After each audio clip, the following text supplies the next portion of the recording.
All right, so here's the retail packaging as it comes from Radian. There's a little bit of a sticker here. The place that I ordered it from, I guess that's their inventory control tag. So you know when you try and peel the sticker off, it comes off everywhere. So that's all that is right there. There's the front of the box. I'll show you all the angles like I normally do.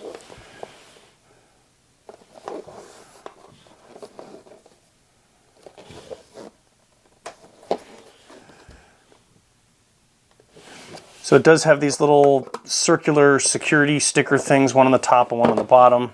So I've already removed the top one so we can peel it open. But as you can see, you just make sure you take that off before you try and open it. This is on the inside, just some advertisement for another product of theirs. And then this is what you're gonna see inside. So the compensator is already attached to the barrel, so we can just go ahead and grab this whole unit and remove it. We can pull this out, doubled over here, so one of these flaps you can open and we can dump this bag out. This is just a little tool that would remove this screw, so you can put the compensator on and take it off as needed.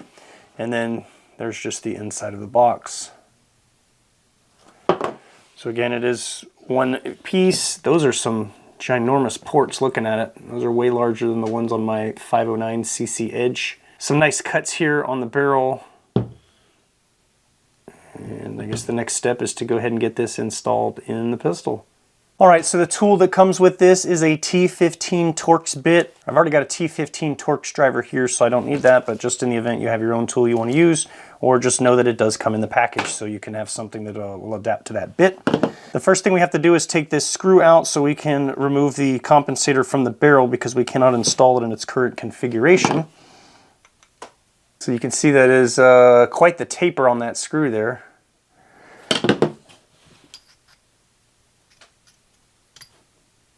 And then all we have to do is just separate the two parts.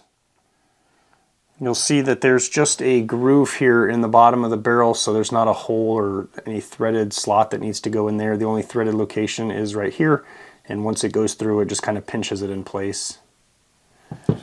So next thing we need to do is go ahead and disassemble our pistol. In this case, we're putting it in the Glock 49, which again, if you notice from the cover, this is advertised as a Glock 17, but they even specify on the package here for Glock 17 Gen 5, G47, and G49, which is conveniently what we're using.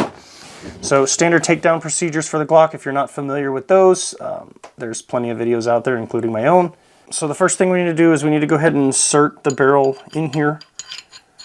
And we're going to insert it so that it's far enough forward that we have access to the end for the compensator here. This only goes on one way, so make sure your ports are facing up on both pieces. We're going to bring those together. It should stop once you push it on far enough. Slot our screw in and tighten it down.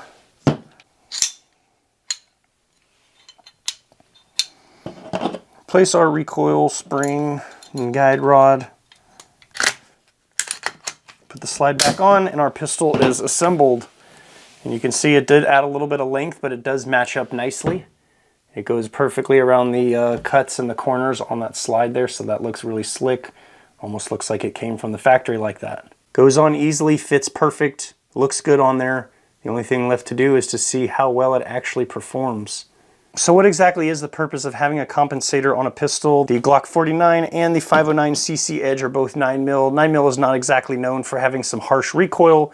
However, shooting in a handgun, it can be a little bit snappy for some, and any kind of advantage you can give yourself to keep your pistol on target and shoot as flat as possible for those follow-up shots, whether it's in competition or concealed carry, we definitely want to make sure that we can stay on target as best as possible. So these ports that are on the top here are designed to help vent some of the gas before it exits the muzzle. And as you well know, when we are holding a pistol, the grip is basically a pivot point. So even if you were to shoot the pistol upside down, instead of coming up, the gun is going to snap down because the way that we hold it, we can only get so high up here. And basically, as the round exits and those gases push backwards, it has to go somewhere. So the gun's prone to pushing up. And again, following that path of least resistance, you've got the weight of the slide coming back, so that's not helping either. Ideally, if we wanted zero recoil, the gun we would shoot it like this, where it would come straight back into our hand, but that's obviously not feasible, so we do the best we can with what we have. Now, adding a compensator here, again, helps vent some of that gas prior to it leaving the muzzle here and directs it upwards. Again, that will lessen some of the recoil once the round actually exits, in turn what is pushing against your hand as well. It's fighting that upward movement by pushing the gases out this direction and kind of fighting it a little bit. So it's designed to help keep the pistol shooting flatter, so you can shoot faster and stay on target longer and much better. Your sights aren't bouncing around, you're not having to readjust every time. At least that's the idea anyways. So in terms of competition shooting, a lot of guys, again, you want to give yourself the most advantage possible. They're putting ridiculously large mag wells on here so they can just slam the mags in there and they don't have to be as precise, so they can shave those hundredths of a second. They've got little charging handles on the side so they can just grip it easier and throw rounds back in the chamber. Compensators, again, help keep the weapon shooting flatter so you can lower those split times and get those rapid fire rounds off quickly. Now, when it comes to concealed carry, there's a couple different things to think about here. For one, we've just now increased the length of this pistol and changed the dimensions on it. So depending on the holster that you're using, this may or may not fit. The holster that I'm currently using is open-ended, so when I put this in here, it actually comes directly to the end now, whereas previously I had a little bit of a gap there, so it does fit perfectly, so there's not an issue there. But again, if you've got some sort of custom leather job or a Kydex that's closed on the end and it's only designed to fit a specific exact firearm setup, you may run into issues with that. If you have an open-ended holster or something else that's a little bit more modular, then you shouldn't have any issues. Again, easily fixed. You can always just buy another holster. This is advertised as bringing it to Glock 34 lengths. I have not compared that quite yet, but if you were to order a holster, you could order it for Glock 34 with said weapon light if you have one on there, and it should fit as well. Now, the other major issue that I've heard people complain about or say negatively against a compensator or compensated pistol, especially when it comes to concealed carry, is blinding yourself when you shoot. Because if there's low light or darkness and you fire it, you're going to go blind from the blast that's coming up here where your sights are, because we are looking through here, whether you have a red dot, whether you have iron sights, however your weapon is set up. The blast from the round is going to travel upward. However, I will say this, many of those people have never fired a weapon in low light or no light conditions, because I can tell you from experience that even without any sort of compensator and just a straight barrel coming out, there is still a muzzle flash, and depending on which ammo you are shooting, there's going to be a little bit brighter or a little bit different fireball coming out of the end of that gun. And it is fairly bright, and it can be disorienting to some. If you've never experienced it, I highly recommend getting a chance to take some sort of low light course, or if you can go out right when the sun's setting and just check for yourself with your own pistol and your own ammunition that you carry and just see what it looks like, because it is a different experience. Does that mean that this is or isn't going to be any brighter of a flash than what's coming out of the end of the gun? It's all the same powder regardless. You're shooting the same round with the same powder in it, whether you have a compensator attached to it or not. That muzzle blast is going to come out one place or another. All we're doing is splitting the difference. So we're still going to have some coming out of the barrel, but we're also going to have some coming up out of the compensator here. Is it going to make it that much worse? Well, we're going to have to find out. We're going to do a little bit of science. So when it gets a little bit darker tonight, my intentions are to go out to the range, and I'm going to have two cameras set up. I am going to have one looking at the pistol as you are seeing it now. So while I'm shooting, you can see that muzzle blast, how big and bad it comes out of the top, as well as out of the front of the pistol. And I'm also going to have one that is going to be looking, I'm going to be reaching around the camera, holding the pistol as best as I can in a shooting position, trying to shoot through the viewfinder safely. And we're going to see what it looks like from the shooter's point of view with that fireball coming up and out of the front of the gun. And we're going to do both of these pistols, and I'm going to shoot both of them, one without the compensator attached. We're going to put a couple rounds out of it, and then I'm going to put the compensators back on, and we are going to shoot again some more rounds and see what the difference is, and if it's any worse, any better, or what you guys think. But sitting here at a table looking at some guns, listening to me yap isn't getting that done, so let's shut up and get to the next part of the video. All right, so before we even start worrying about the low light and the muzzle flash issue, I probably should go ahead and shoot this thing just to see if the compensator itself actually does what it's supposed to do. So we're going to run a couple rounds through this without the compensator. I'm going to swap it over, and then we're just going to see if I can get some sort of feel out of it Even if it's negligible, something's better than nothing, right? So for the rest of this segment, I am going to be shooting 147 grain HST, as those are my carry rounds. So I would like to see what kind of muzzle flash we're getting out of this thing and what kind of difference we can tell between compensated and not. All right, so I do not have a target set up. Again, this was just for muzzle flash and recoil control testing, so I do not have a target. It's one less thing I have to clean up when I'm done trying to do that in the dark. So my intentions are to give you guys a view like this. Let's go ahead and put a couple rounds out of this thing.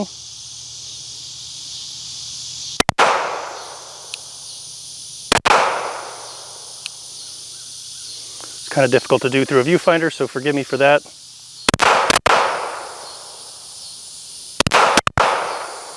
All right, let's go ahead and switch out to the compensated barrel.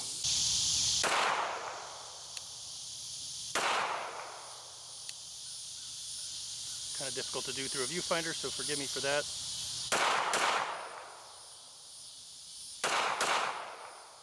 All right, let's go ahead and switch out to the compensated barrel. All right, we have our compensator attached. We're ready to start shooting again. Let's see if we can tell if there's any sort of a difference here.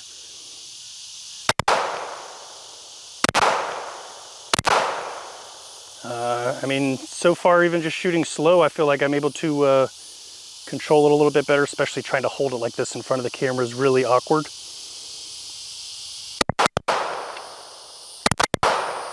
As far as recoil compensation and control goes, I would say that's actually doing a really great job. I would imagine that those ginormous ports at the top there are something to do with that.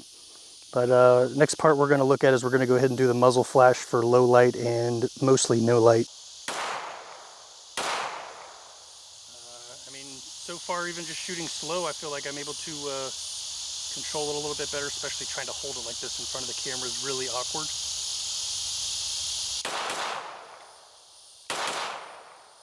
All right, so it is now low light. Obviously there is still light out. It is not pitch black yet, but the muzzle flash should still be a little bit more pronounced than it would be in full sun. So we're gonna do this first, and then once it gets a little bit darker, then it'll stand out even more. So we're just gonna put a couple rounds first out of the Glock 49 without compensator.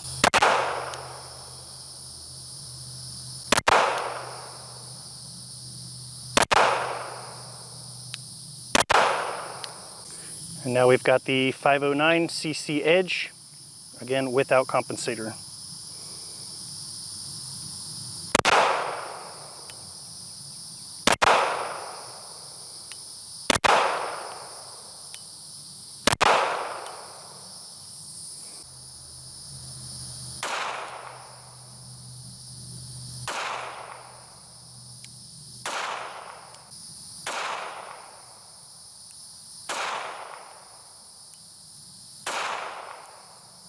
All right, so we've got the compensator on the Glock 49 with low light.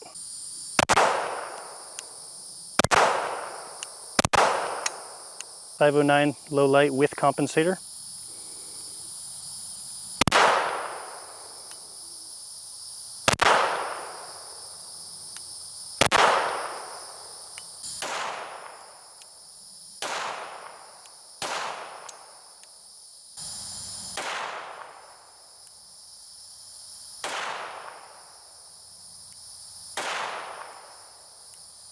Glock 49, no compensator in the dark.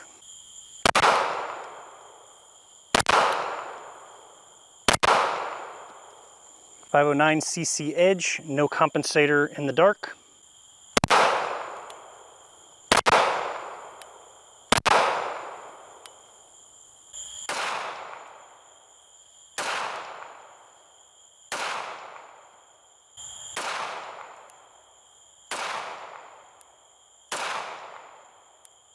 All right, Glock 49 with compensator in the dark.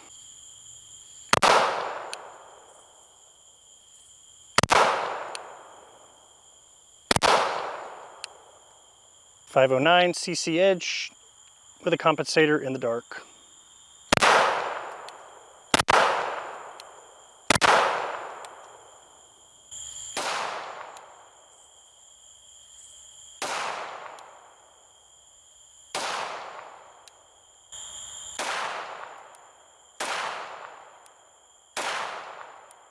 Right, well, that was fun. I do apologize for the super loud bugs in the background. Hopefully that was not too unbearable. Unfortunately, I am not able to do anything about that, and I do not have the skill required to remove them from the audio, so hopefully it was not too unbearable for you. Anyway, as you can see on your screen here, I did a couple screen grabs while editing so we could get a nice slow-mo view. Hopefully you were able to actually see the muzzle flashes on the video. If not, I'm going to go ahead and show them to you here. These are some of the better ones that I could get. Obviously, we have two different views here.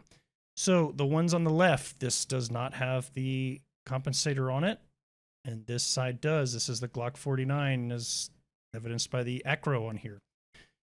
So, as you can see, if you've never seen a bullet fired in slow motion before, we have this kind of little flaming mushroom cloud that comes out.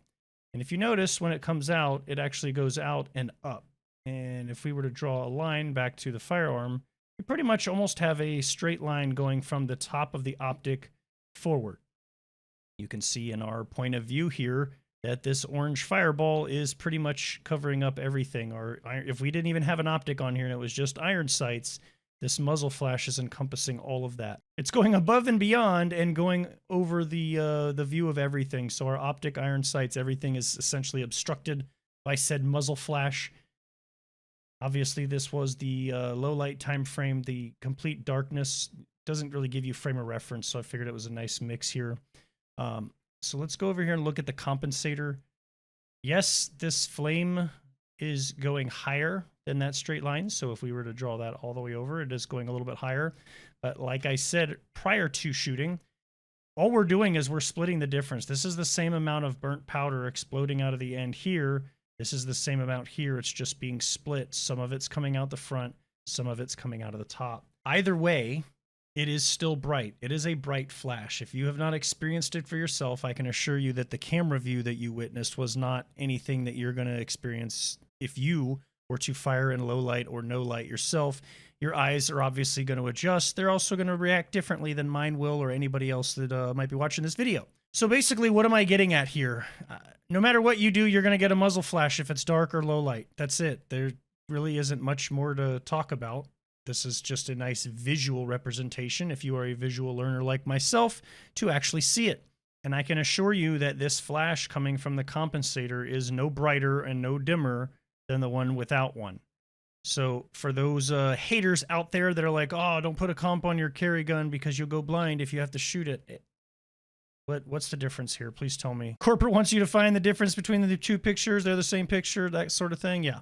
Let's go ahead and take a look at the 509. Really not much different. I don't know what was going on with the compensator. As you can see, without, we still have this giant mushroom. We still have this giant encompassing flash. So if you look at this right here, I don't know if this is just some sort of visual glitch with the camera, or it actually made this perfectly straight line all the way across the top. There was actually very little flash. I could not get any shots going frame by frame through the video of the flash coming out. So this is this view right here.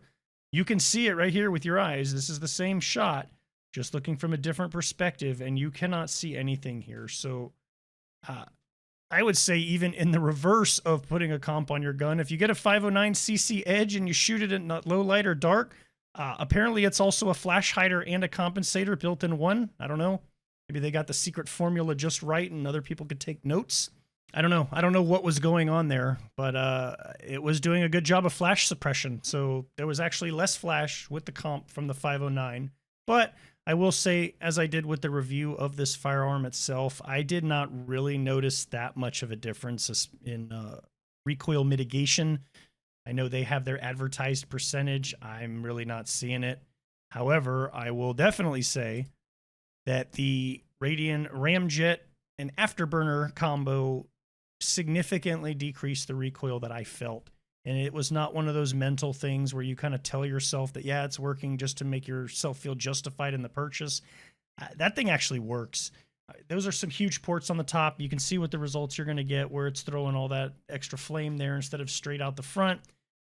It definitely gets my recommendation. I am a big fan, and it will definitely be staying on my carry gun now. And you saw it will fit in my holster just fine. So I'm going to keep it. I'm going to go ahead and call the video here. If you think I missed anything or you have some questions about something, feel free to leave me a comment down below. I'll be glad to answer your question in as much detail as I can in a text answer. If I am not able to do that, I'll be glad to make a new video or short just specifically answering your question for you. So with that, anyway, I'll stop taking up your time. Hopefully you found something useful here. Hope you have a great day, and we'll catch you in the next video.